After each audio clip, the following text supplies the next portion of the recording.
Bonjour, j'ai le plaisir de recevoir Agnès Bricard. Bienvenue. Alors, vous êtes la fondatrice de la Fédération des femmes administrateurs. Est-ce que vous pouvez nous en dire un petit peu plus sur cette fédération?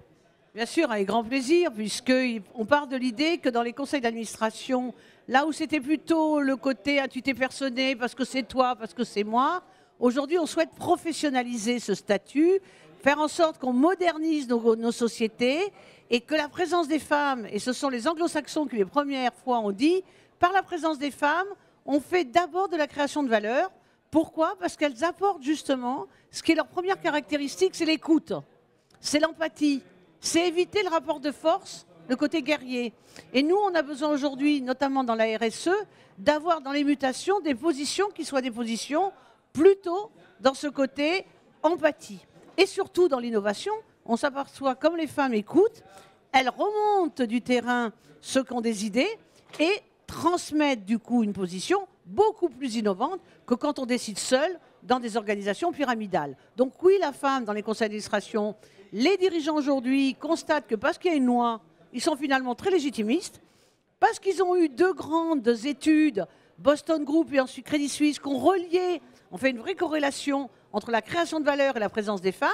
Du coup, aujourd'hui, tout le monde a plongé. Notre CAC 40, il est à plus de 38% de femmes. Notre SBF 120 est à plus de 28%. Et derrière, celles qui sont à 500 salariés, eh ben, se sont mises tout doucement à dire qu'est-ce qu'on recherche comme profil. Par exemple, des femmes internationales avec des vraies expériences en Asie, etc. Eh bien, si en plus c'est une femme, tant mieux. Donc voilà ce qui est aujourd'hui. Et dernier point, je rajouterai que compte tenu de ces modifications dans la professionnalisation, les hommes qui sont administrateurs aujourd'hui sont venus depuis le début de l'année 2015 rechercher des formations, là où ils constatent que finalement, comme on a des super profils pour les femmes, il est temps qu'eux aussi se professionnalisent. Alors, on change complètement de sujet. Vous avez participé tout à l'heure à une conférence sur les risques. Est-ce que vous pouvez nous en dire un petit peu les grandes lignes? Qu'est-ce que vous en avez retenu? Alors principalement pour les directeurs juridiques et les DAF, c'est d'abord faire une cartographie des risques. Puis ensuite de hiérarchiser les risques. On ne peut pas ne pas hiérarchiser les risques, parce que sinon on se retrouve devant un problème qui est de dire quelle anticipation je mets. Et la seule anticipation aujourd'hui qu'on puisse mettre face à des risques, c'est de l'assurance, c'est de l'assurantiel. Donc on ne va pas se ruiner. Et pour ne pas se ruiner, à partir de la cartographie des risques, on hiérarchise et on met les assurances adaptées. Qu'est-ce qu'on constate avec la RSE? Qu'il y a des solidarités, il y a un écosystème. Il y a non seulement les salariés, mais il y a aussi les sous-traitants, mais il y a aussi les fournisseurs, mais il y a aussi l'État. Donc tout le monde est interdépendant. Et donc dans ce propre qu'est la solidarité, aujourd'hui, cette approche des risques, elle doit être examinée avec aussi cet écosystème. C'est ça qui a changé en approche des risques, c'est qu'on y intègre l'écosystème. Allez, on termine juste avec un petit scoop que vous vouliez nous annoncer. Et oui, c'est-à-dire passionné par les entreprises et par leur développement, à chaque fois, c'est la recherche d'argent qui nous aussi nous détermine dans notre croissance.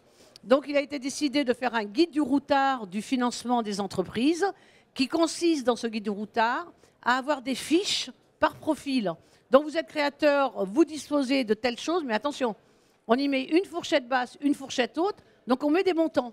Et à la fin de la fiche, eh ben, on voit apparaître 39 000 € pour le créateur jusqu'à 159 000 €.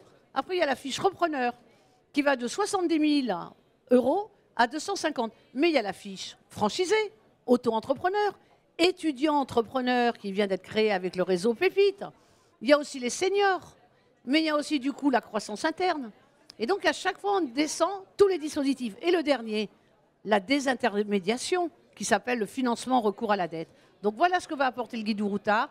C'est parlez-moi de moi, par profil, je retrouve mes projets, je sais à quoi je peux disposer. Et on a fait ça avec le MEDEF, on a fait ça avec la BPI France, on a fait ça avec la Caisse des dépôts, on a fait ça avec l'AFIC, on a fait ça avec Euronext. Et alors ça sort quand? Ça sort quand? Et on a fait ça avec Kergal. Et ça sort quand? Et ça sort novembre 2015. Très bien, rendez-vous en novembre alors.